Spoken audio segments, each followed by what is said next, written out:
Hola, mi nombre es Florencia Servín, soy ayudante de esta cátedra y voy a hablar sobre el tema edema. Los objetivos para esta clase son definir qué es el edema desde un punto de vista clínico y fisiopatológico, comprender la fisiopatología del edema, reconociendo cuáles son los mecanismos que generan la formación del edema, cuáles son las causas más frecuentes y la correlación clínica para poder aplicarlos en los distintos casos clínicos. Y también otro objetivo va a ser comprender la diferencia entre un edema transudativo y exudativo. Bueno, la pregunta es, ¿qué es el edema? Antes de definir qué es el edema, vamos a recordar un poco lo que vimos en fisiología sobre el agua corporal total. ¿Cómo se distribuye esta en nuestro organismo? Vamos a tener el LIC, que es el compartimento intracelular, y el LEC, que es el compartimento extracelular.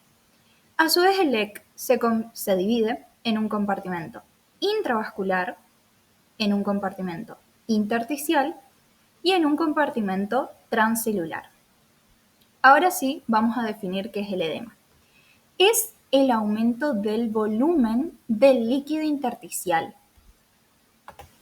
Bueno, es decir, es cuando se acumula líquido en el compartimento intersticial. El compartimento intravascular y el intersticial, el líquido que hay en ambos, va a estar regulado por distintas fuerzas. Cuando hay un desequilibrio en esas fuerzas, permite que el líquido que se encuentra en el intravascular salga, o sea, se filtre al compartimento intersticial.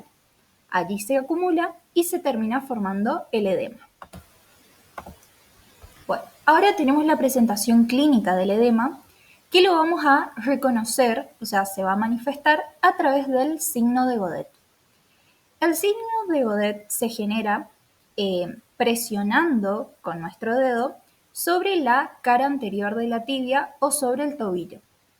Cuando retiramos nuestro dedo, va a quedar en la piel una depresión que se denomina fobia y eso nos indica que el signo de Godet es positivo. Para que se manifieste el signo de Godet, es necesario que la acumulación de líquido sea de aproximadamente 5 litros. Después tenemos otras formas de presentación del edema, como la anasarca, que es un edema generalizado. Después tenemos la citis, que es la acumulación de líquido dentro de la cavidad peritoneal. Y por último tenemos el hidrotórax, que es la acumulación de líquido en el espacio pleural. Bueno, ahora tenemos las fuerzas que rigen el intercambio de líquido entre los capilares y el intersticio. Dentro de estas tenemos la vasomotilidad. La vasomotilidad es una contracción intermitente y rítmica que se da en las metaarteriolas y en los esfínteres precapilares. Esa vasomotilidad nos va a decir cuándo y esa vasomotilidad nos va a determinar cuándo y cuánta cantidad de sangre va a fluir hacia los capilares. Otra fuerza va a ser el intercambio de sustancias entre la sangre y el intersticio.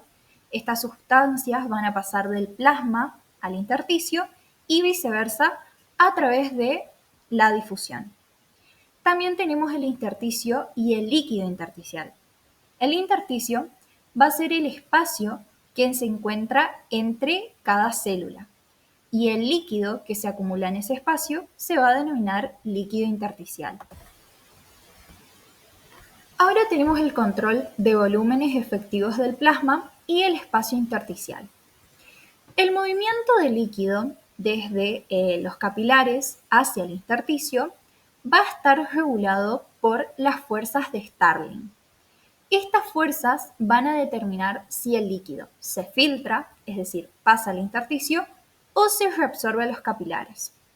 Son 4. Bueno, como dice acá, son fuerzas que regulan los volúmenes efectivos del plasma y el intersticio.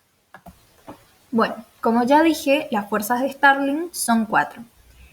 Número 1 tenemos a la presión hidrostática del capilar. Es la presión que ejerce la sangre dentro del capilar. Esta presión lo que hace es tender a sacar el líquido del capilar hacia el espacio intersticial. La presión normal es de 17 milímetros de mercurio. Número 2 tenemos a la presión hidrostática del líquido intersticial, que es la presión que ejerce el líquido sobre la pared del capilar. Esta presión lo que hace es meter el líquido hacia el capilar.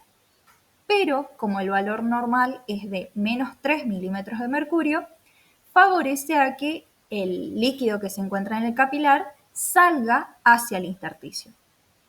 Número 3 tenemos a la presión coloidosmótica del plasma, que es la presión ejercida por las proteínas que se encuentran dentro de los capilares, especialmente la albúmina, que lo que hacen es tratar de retener el líquido que se encuentra dentro del capilar y evitar que salga al espacio intersticial. Y como sabemos, las proteínas también atraen agua. Entonces, también tienden a meter líquido hacia el capilar. Y el valor normal es de 28 milímetros de mercurio. Por último, tenemos a la presión coloidosmótica del líquido intersticial, que lo que hace es evitar que el líquido que está en el intersticio ingrese al capilar. Y también atrae líquido del capilar hacia el intersticio. Y la presión normal de el valor normal de la presión coloidosmótica del líquido intersticial es de 4 milímetros de mercurio. Bueno, ahora sí tenemos los mecanismos fisiopatológicos primarios que generan la formación del edema. Dentro de los primarios, que son 4, tenemos el aumento de la presión hidrostática del capilar. Como nombramos anteriormente, la presión hidrostática lo que hacía es sacar el líquido que se encuentra en el capilar hacia el intersticio. Cuando ésta aumenta más todavía, favorece más la formación del edema. Después tenemos el aumento de la permeabilidad del capilar. Por ejemplo, ante un traumatismo, una reacción inflamatoria, lo que va a suceder es que la pared del capilar va a generar unos espacios, es decir, como la formación de unos poros, que eso va a permitir que salga el líquido del capilar al intersticio y además puede ir acompañado de algunas células y proteínas. Tercero, tenemos a la reducción de la presión coloidosmótica del capilar. Como dijimos, las proteínas son las encargadas de retener el líquido dentro del capilar. Cuando éstas disminuyen, permite la salida del líquido. Y por último, tenemos la reducción del drenaje linfático. La función normal del sistema linfático es reabsorber el líquido que se encuentra en el intersticio y volver a devolverlo en el compartimento intravascular. Cuando este no funciona bien, el líquido se comienza a acumular en el intersticio y se termina formando el edema. Bueno, vamos a comenzar a hablar una por una. Tenemos el aumento de la presión hidrostática del capilar. Acá tenemos algunas patologías que va a llevar justamente a ese aumento. Tenemos la falla cardíaca izquierda, que es lo mismo que la insuficiencia cardíaca izquierda.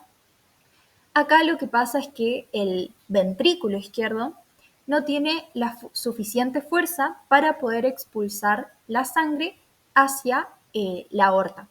Entonces, lo que pasa es que comienza a aumentar la presión dentro del ventrículo izquierdo y la sangre comienza a retroceder. De ahí, la sangre termina pasando hacia la aurícula izquierda. Aumenta la presión dentro de la aurícula izquierda.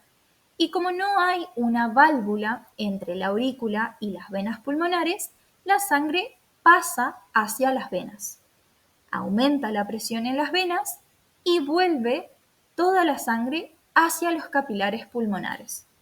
Al aumentar la presión dentro de los capilares, eso permite la salida de líquido, en este caso, al intersticio pulmonar. Y se termina generando, por ejemplo, un edema pulmonar cardiogénico. Bueno, otro ejemplo es la falla cardíaca derecha. Acá también el ventrículo derecho no funciona bien, entonces comienza a aumentar la presión dentro de este, de ahí la sangre retrocede hacia la aurícula derecha, aumenta la presión dentro de esta y la sangre vuelve, o sea, retrocede, en este caso hacia la vena cava. Aumenta la presión dentro del terreno venoso periférico y eso genera que la sangre vuelva hacia los capilares sistémicos. Al aumentar la presión dentro de los capilares, se termina generando el edema.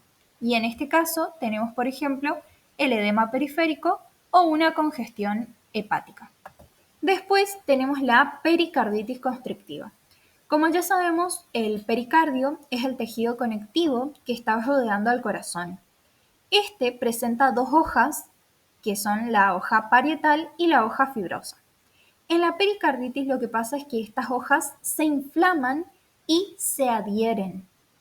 Eso genera que se comprima el corazón y no se pueda distender de una forma adecuada.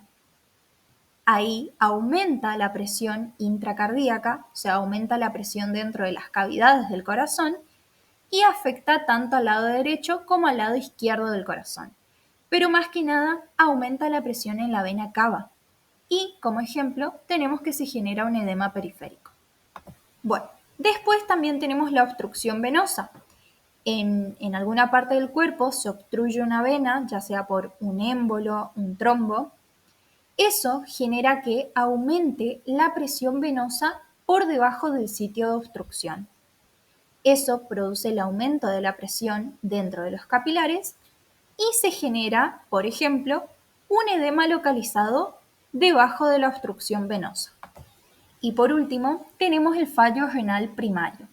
Acá el riñón, por alguna situación, por alguna patología, no puede eliminar de forma adecuada el sodio y el agua. Eso genera una retención, eso produce un aumento del volumen plasmático y eso termina generando que aumente la presión hidrostática del capilar y termina produciendo un edema. Otro mecanismo dijimos que era la reducción de la presión coloide-osmótica del capilar. Hay algunas situaciones que pueden afectar lo que es la producción de la formación de proteínas o hay algunas situaciones que pueden aumentar la pérdida de proteínas, ya sea por la orina, por el sistema digestivo. Todo eso nos va a llevar a que disminuya la presión coloide-osmótica dentro del capilar. Por ejemplo, tenemos al síndrome nefrótico. Acá lo que ocurre es que hay una alteración en la membrana glomerular. Entonces, las proteínas se terminan filtrando hacia la orina y se termina generando una proteinuria. Eso genera que disminuya la presión osmótica dentro de los capilares y se termina generando un edema generalizado. Y después tenemos otros ejemplos, como por ejemplo la desnutrición, enteropatías que producen que se pierdan más proteínas para el sistema digestivo, la cirrosis, que es una patología que afecta al hígado y que, como ya sabemos, el hígado es el encargado de producir las proteínas. Entonces, son todas situaciones que nos van a llevar a una hipoalbuminemia.